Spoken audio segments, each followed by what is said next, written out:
कहानी की शुरुआत होती है मास परिवार से, जो पिछली कई पीढ़ियों से सबसे सुंदर इंसानों में से थे। लोग उनकी खूबसूरती की वजह से उन्हें बेहद पसंद करते थे और यही उनके पैसे कमाने का तरीका था। उनका सबसे बड़ा बेटा वो किसी टिकटॉक स्टार है। उसके दिलकश चेहरे की वजह से उसके करोड़ों फॉलोअर्स थे। इसके अलावा वो आम लड़कों की लड़कियों से सेटिंग करवाने में भी मदद करता था। उसका बाप पार्कर भी अपने समय में हद से ज्यादा खूबसूरत था, जो आए दिन लड़कियों का दिल तोड़ता था। उसने 1200 से ज्यादा लड़कियों को डेट किया था और आखिरकार उसे अपने बच्चों की माँ मिल गई। उसकी माँ भी काफी खूबसूरत थी, लेकिन थोड़ा आदमियों की तरह। अबे इसकी तो मूछें भी हैं। उनका छोटा बेटा कुलीन घर में सबसे ज्यादा सुंदर है। पूरे परिवार को अपनी खूबसूरती पर नाज था, लेकिन कुलीन चाहता था कि वो एक आम जिंदगी गुजारे। वो अक्सर सोचता था कि अगर वो थोड़ा कम सुंदर होता तो हर बार बाहर निकलने पर उसके पीछे लड़कियों की भीड़ ना पड़ती। उसके सुंदर चेहरे की एक झलक देखते ही लड़कियां पागल सी हो जाती। किसी की नाक से खून बहता तो कोई अपने बाल नोच कर इधर उधर कूदने लग जाती। नतीजा ये हुआ कि कुलीन की आज तक किसी लड़की से बात तक नहीं हो पाई थी।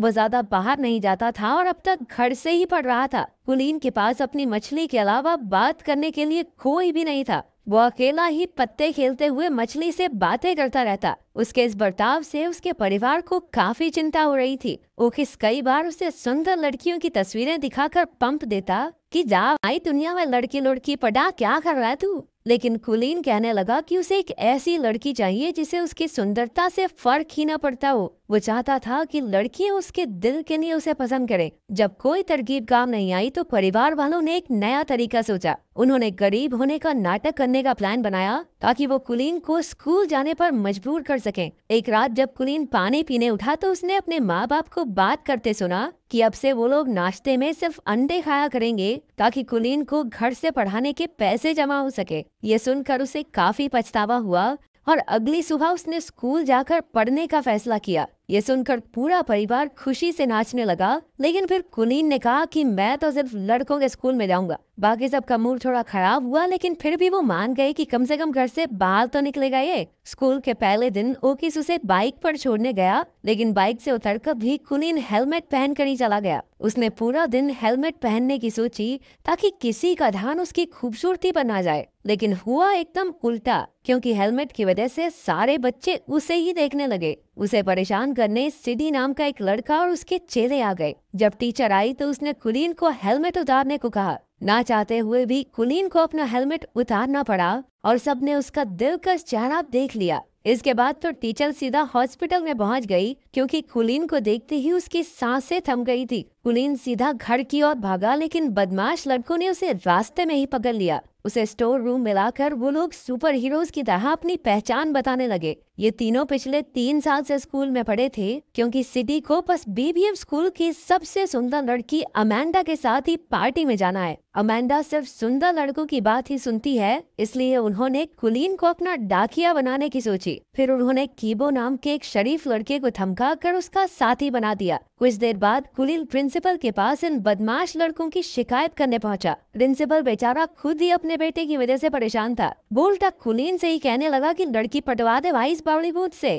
ताकि जल्दी से जल्दी स्कूल को छोड़ के जाए। उस रात कीबो और कुलीन ने अगले दिन ये काम करने का फैसला किया। कीबो के रूप में एक अच्छा दोस्त पाकर कुलीन को काफी खुशी हुई। अगली सुबह वो दोनों बीबीएम स्कूल पहुंचे, जहां उन्हें देखते ही लड़कियां चिल्लाने लगी, ये हेलमेट वाले लड़के को बाहर निकालो, पता नहीं कितना बुरा दिखता होगा। सभी लड़कियों ने मिलकर कुलीन को हेलमेट उतारने पर मजबूर कर दिया। जैसे ही उसने हेलमेट उतारा, पूरे स्कूल में तहलका मच गया। कुछ घंटों बाद तो टीवी पर खबर आ रही थी कि कुलीन की वजह से लड़कियां पागल हो रही हैं। किसी की नाक से खून बह रहा था तो कोई इधर उधर उल्टी फुल्टी हो रही थी। स्कूल की सबसे खूबसूरत लड़की अमेंडा को भी उसे न्यूज पर देखते ही उससे प्यार हो गया। उसने ठान लिया कि कुलीन को अपना बना कर ही रहेगी। जब खबर चारों ओर फैल गई तो हजारों की तादाद में लड़कियां कुलीन के घर के बाहर इकट्ठा होने लगी। उसके परिवार वालों ने घर में एंट्री के लिए टिकट बेचकर पैसा कमाना शुरू कर दिया। जब कुलीन ने छिपकर ये सब देखा तो उसे समझ आया कि उसके परिवार ने ही उसका इस्तेमाल किया है।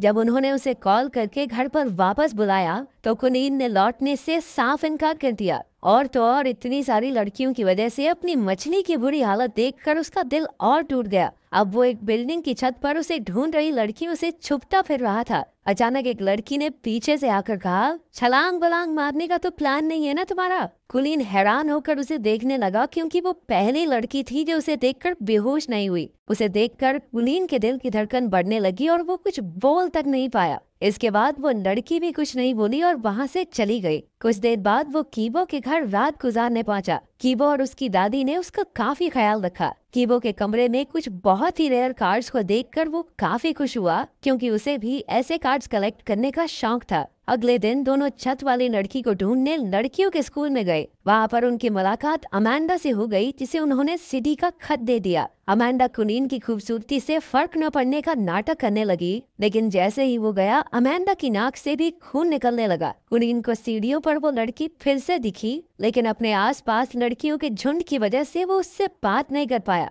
अगले कुछ दिनों तक कुलीन और कीबो साथ रहे और दोनों में गहरी दोस्ती हो गई। अगले दिन कीबो कुलीन को फुटबॉल देखने साथ ले गया, जहां वो अक्सर रेरे नाम की लड़की से मिलने जाता था। कीबो इस लड़की को बेहद पसंद करता था। मैच के बाद कुलीन की नजर अचानक उस छत वाली लड़की पर पड़ गई। वो तो बस उसे देखता ही रह गया। तभी कीबो ने आकर उन्हें मिलवाया और कहा कि उसका नाम रेरे है। तब जाकर कुलीन को पता चला कि कीबो भी इसी लड़की को पसंद करता है। रेरे और कीबो काफी अच्छे दोस्त थे और उन्हें साथ देखकर कुलीन को जलन होने लगी। वो रात को ठीक से सो भी नहीं पाया, क्योंकि उसे समझ नहीं आ रहा था कि वो करे क्या। आखिरकार उसे याद आया कि उसका भाई ओकिस भी तो लव गुरु है, उससे मदद मांगनी चाहिए। अगली सुबह कुलीन को अपने सामने देखकर ओकिस की तो आंखें भर आई। वो कुलीन को लड़कियों से बात करने में कब से मदद करना चाहता था। अब तक कुलीन ने अपने परिवार को भी माफ कर दिया था, क्योंकि अगर वो बाहर न जाता तो रेरे से उसकी मुलाकात भी ना हो पाती। फिर दोनों भाई सामान लेने गए, जहां ओकिस ने बताया कि कुलीन उस लड़की को कैसे पटा सकता है। कुलीन ने बिल्कुल वैसा ही किया, लेकिन उसे एहसास हुआ कि वो रेरे को उतना नहीं जानता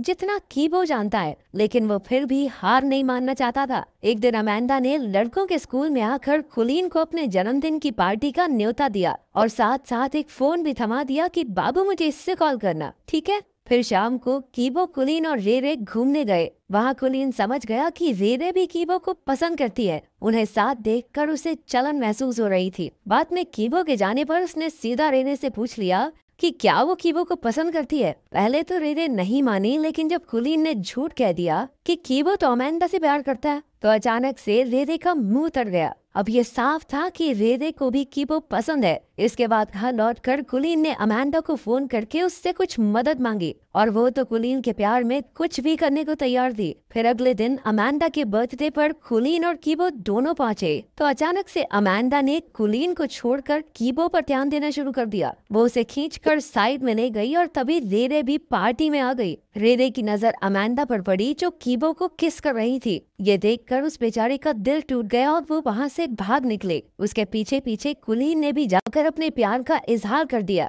रेरे ने जवाब दिया कि वो तो उसे सिर्फ दोस्त ही समझती है, तो कुलीन ने अपने इकलौते दोस्त को धोखा भी दिया और लड़की भी नहीं मिली। अरे, इससे बुरा क्या होगा। उधर सिडी और उसके चेलों ने भी कीबो और अमांडा को किस करते देख लिया और उन्होंने गुस्से में कीबो की जमकर धुलाई कर दी। कुलीन दूर खड़ा देखता रहा, लेकिन कीबो को बचाने की उसकी हिम्मत नहीं हुई। बाद में वो कीबो को घर ले आया। अपने दोस्त को दर्द से कराहता देख कुलीन को एहसास हुआ कि उसने बहुत बड़ी गलती कर दी है। उसे अपने किए पर बहुत पछतावा हो रहा था और आखिरकार उसने सारी कहानी कीबो को बता दी। इस धोखे से कीबो हैरान रह गया। वो कहने लगा कि अगर उसे पता होता कि कुलीन भी रेरे को पसंद करता है तो वो खुद ही पीछे हट जाता, लेकिन कुलीन के दिए धोखे के बाद से वो उसका दोस्त बनकर नहीं रहना चाहता। कुलीन पूरे 1 महीने बाद घर लौटा। उसने किसी से बात नहीं की और खुद को कमरे में बंद कर लिया। उसे अपने दोस्त की बहुत याद आती थी। घर पर उसकी माँ ने उसे उसकी मछली दी, जो एकदम सही सलामत थी। अपनी माँ की बातें सुनकर कुलीन को एहसास हुआ कि लोग उससे कितना प्यार करते हैं। अब उसने फैसला किया कि वो कीबो को जरूर मना लेगा। अगली सुबह उसने रेरे को जाकर सब सच बता दिया। इसके बाद उसने कीबो के पास जाकर उससे माफी मांगने की कोशिश की। तो पहले तो कीबो नखरे मारता रहा, लेकिन बातों बातों में कुलीन ने कीबो से बुलवा लिया कि वो रेरे को कितना प्यार करता है। बाद में पता चला कि रेरे फोन पर सब कुछ सुन रही थी।